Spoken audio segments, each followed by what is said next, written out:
Welcome back, ScreenRanters. Hopefully, you've missed us. Zombieland Double Tap has hit the cinemas like a baseball bat swung by Tallahassee. All around the world, people are eating up some of that decayed content. Before we go on, spoiler warning! If you've seen the film or don't mind getting spoilers, then continue on your viewing path. Otherwise, click save later. Today, we're gonna go over some parts that may have slipped your attention. There was so much happening in that film after all. References, hidden details, and Easter eggs alike. So ignore Columbus's first rule and sit down to watch this stumbling and groaning content. You may see some entries that surprise you, or not. Watch to see! Please watch.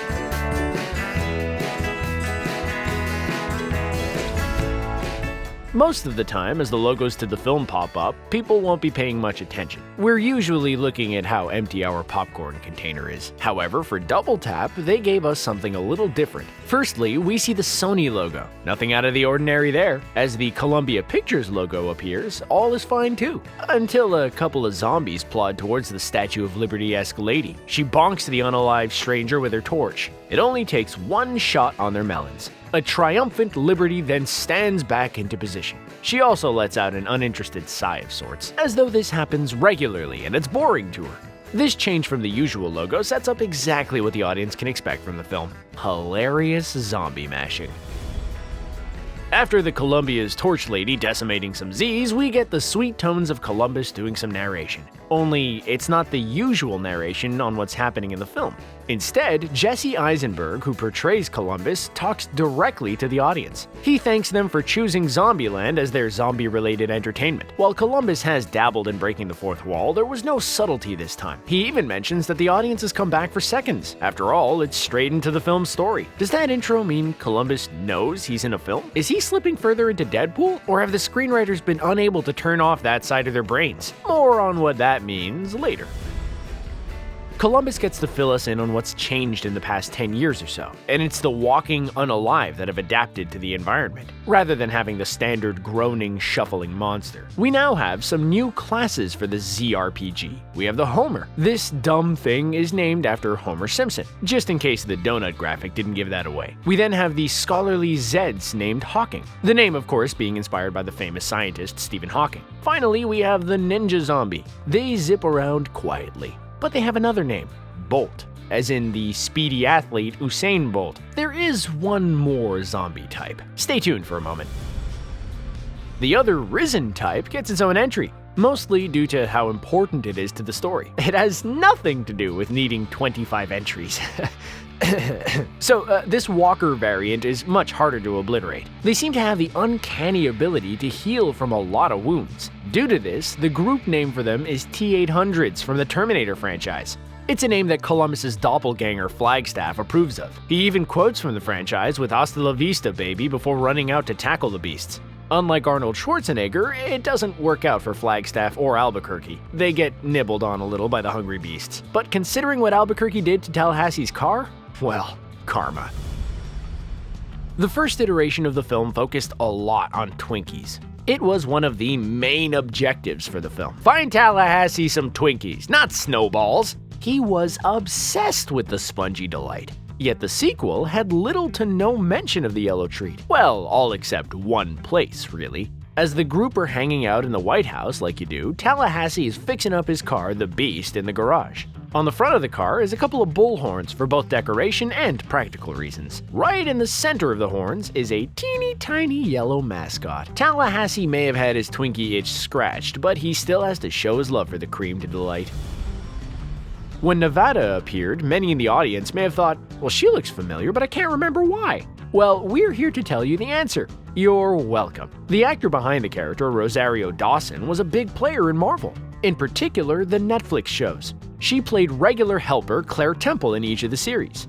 But that's not all she's done. She's also done a lot of voice work for DC's animated films. Dawson has portrayed the voices of Batgirl and Wonder Woman. On top of that, she was also in Sin City as Gale. Dawson is a busy actor within the comic book landscape. Considering the genre's influences on this film, she was the perfect choice in Double Tap. As the group are finding out more about Albuquerque and Flagstaff, the topic moves on to their favorite films. Columbus chimes in and states that Terminator is his second favorite film, and his first is Disney's Fantasia. This 1940 animated classic is a bizarre choice. For those that don't know, Fantasia is a sort of anthology. It uses Western classical music and creates interpretations from that. It has Mickey as a sorcerer's apprentice. He has to deal with troublesome brooms, and look, it's adorable. Considering who Columbus is, we'd expect Lord of the Rings or Star Wars to take his top fame spot. He's a tad awkward. However, it's also refreshing that Columbus breaks that mold by choosing Fantasia. In the first film, shortly after Tallahassee and Columbus team up, they arrive at a well-intact supermarket. Due to the biters being everywhere, they have to remove that problem from within. In one part, we get to see Columbus running from a munchard towards the bat-wielding Tallahassee. He calls out, "Don't swing," before sliding on his knees under the bat, then gives the go-ahead for Tallahassee to swing the bat against the Z's noggin. Teamwork. Double Tap does the same thing. Almost. See, once Columbus ducks, he yells out to Tallahassee to swing. However, the recently turned Flagstaff is a bright nibbler. He also ducks the bat swing and pounces on Columbus. Fear not, Columbus makes it out okay. Which, of course, you knew that as you watched the film, right? Fine, moving on. The undisputed ruler of all things zombie gets a nod in Double Tap. As Wichita and Columbus are chilling out in the White House bed, Columbus is reading a comic. We see that it's issue 27 of The Walking Dead. He makes a comment about it being unrealistic before tossing it aside. However, Emma Stone wanted to do more than that. In an interview with Double Tap director Ruben Fleischer, he disclosed Stone's idea. Stone wanted the Zombieland group to wander across the countryside, only to pass Rick Grimes and chums on the way. Sadly, it didn't come to be for some reason, perhaps due to scheduling. We can only speculate, really. It would have been awesome for Daryl and Tallahassee to face off, but still, the comic is a nice substitute. Bill Murray had the great idea of pranking the gun-wielding Columbus in the original epic. He was dressed as a grabber, so of course that plan went south. As the fatally wounded Murray gave his last words, he was asked if he had any regrets. He mentioned Garfield, in which he voiced the lasagna-loving cat in 2 dire films. In Double Tap, we get to see Murray as the geeks attack. He's undertaking press interviews for the 3rd Garfield film. Murray goes on an infected stomping rampage as the carnage unfolds around him. He finishes off by stating he hates Mondays. Just like Garfield! On the plus side, for us, there's no 3rd Garfield film. Oh no. Now that end credits scene happened, it could be in the works!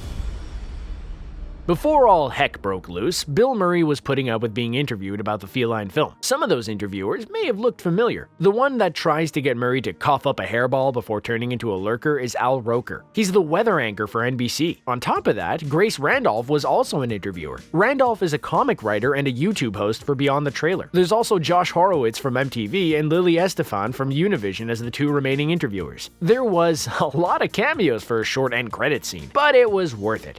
Yet there's one cameo we haven't touched on yet.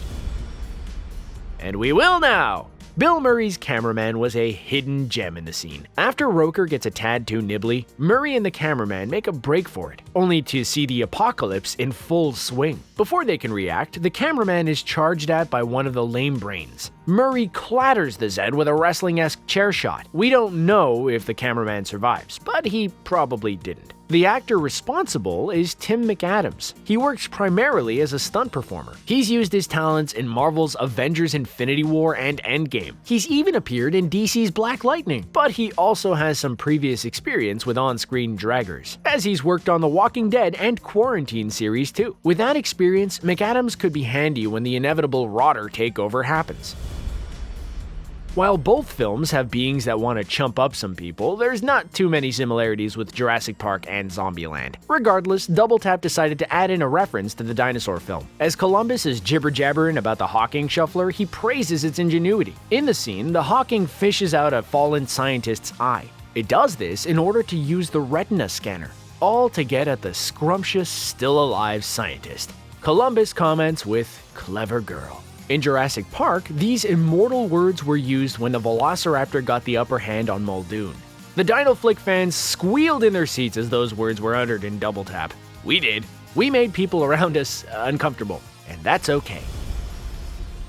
In Double Tap, the group are handing out Christmas gifts in November. With Columbus being a bit of a nerd, Wichita gives him a first edition of The Lord of the Rings. The frantic fan opens it up only to discover that Wichita wrote in it. She put in a sweet message to her love monkey. The distraught Columbus has to hide his feelings as he thanks her. The value of the book just plummeted with that written message, which may not be important in a zombie apocalypse. But we did some digging around and found that in 2013, a set of the first 3 J.R.R. Tolkien went up for sale. They sold for £24,000, or $31,164. That's a lot of money. But again, end of the world scenario going on. Aren't going to be too many collectors about anymore. Venom did pretty well with the audience. The symbiote film got a good reception overall, and raised hopes of a non-Disney Marvel universe. Nope, that's not repeated typos. There's a reason we're bringing up the Lethal Protector. The director of Double Tap, Ruben Fleischer, was also responsible for the filmic version of Venom. So, when he was put in charge of that project, he may have been responsible for bringing a piece of Zombieland with him. That being old Tallahassee, as Woody Harrelson was cast as Cletus Cassidy at the end credits scene of Venom. Cassidy will later go on to become Carnage and cause many a headache for Eddie Brock. While Fleischer won't be directing the sequel, at least he got to work with Harrelson again for Double Tap.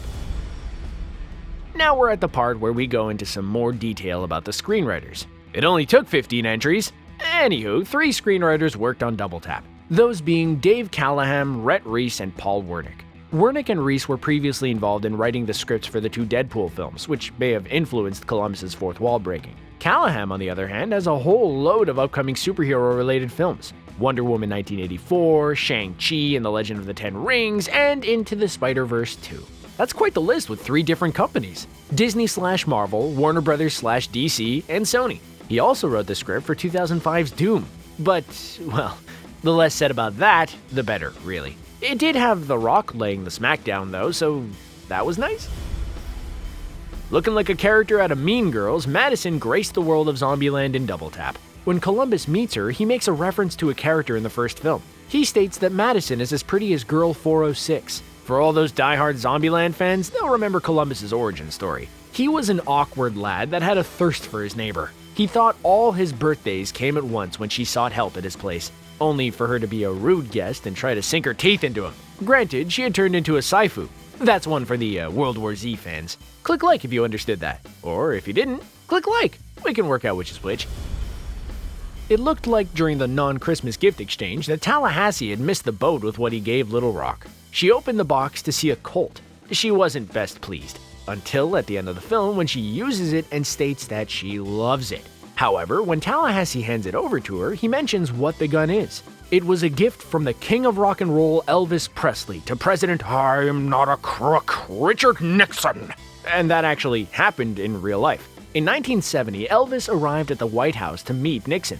Dressed in a jumpsuit, he hands over a box that contains the Colt. It was one from Elvis's own collection. Yet, this isn't the only real-life item to be included in the film.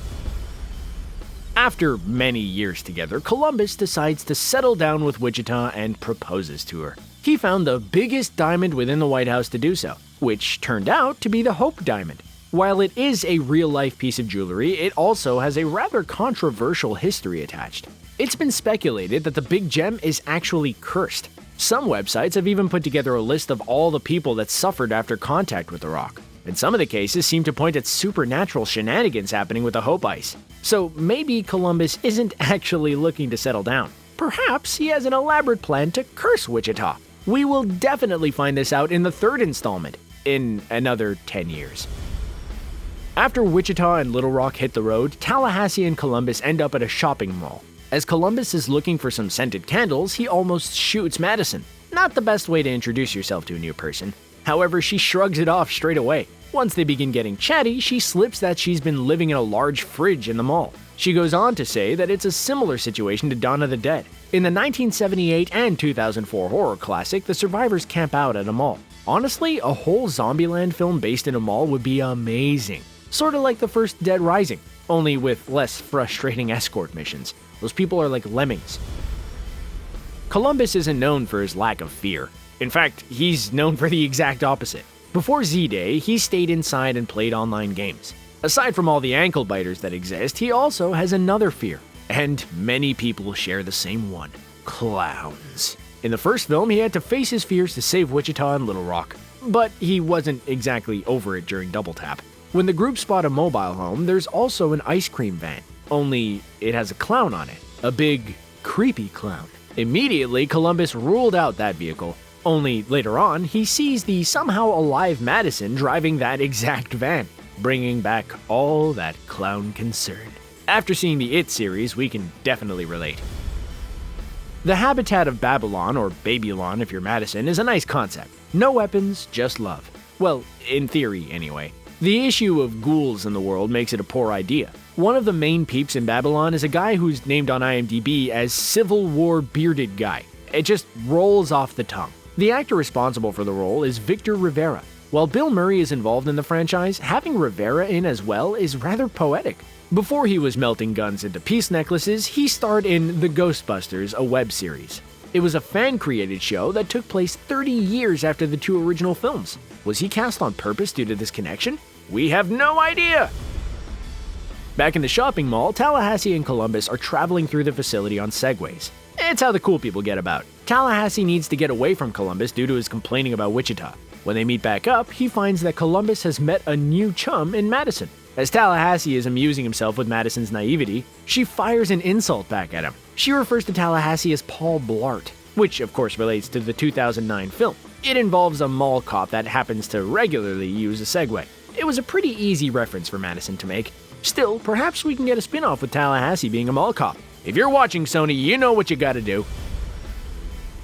It's time to nut up or shut up is a well-used catchphrase of Tallahassee. It's what makes him him. That and his unnatural affection for his cars. Shortly after the group meet Albuquerque and Flagstaff, Tallahassee drops his signature saying, only for the rivalry between Albuquerque and Tallahassee to get the spotlight again. Albuquerque responds with, "That saying is very 2009. It seems to tickle Wichita's funny bone as she erupts into laughter. Still, it's a nice nod by the writers to make two references there. One with the saying's use in the first film, and at the same time dropping the year the first film was released. Even though it's a double whammy reference, we kept it limited to one entry. Good for us. Good for us.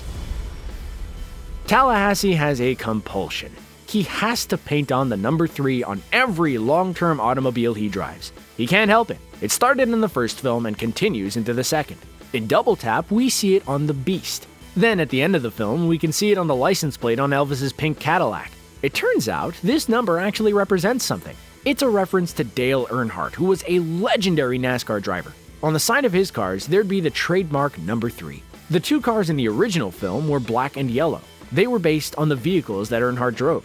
It's a nice, touching tradition to a much-loved racer. And that's a wrap. Thanks for watching until the end. We appreciate you. You're great. Keep up the good work by clicking like. So did you like the sequel? Do you hope the series will become a trilogy? Will Little Rock ever find love, or will she be the fifth wheel for life? We'll see you guys next time.